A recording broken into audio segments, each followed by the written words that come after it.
Now, children, today I am going to tell you about M. M for monkey. Here it is monkey.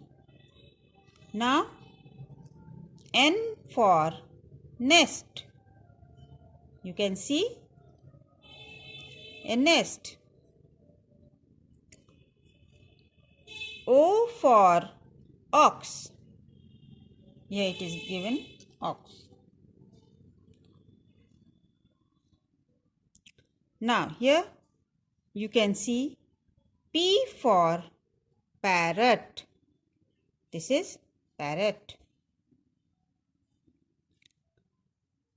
Q for quilt. Here it is quilt.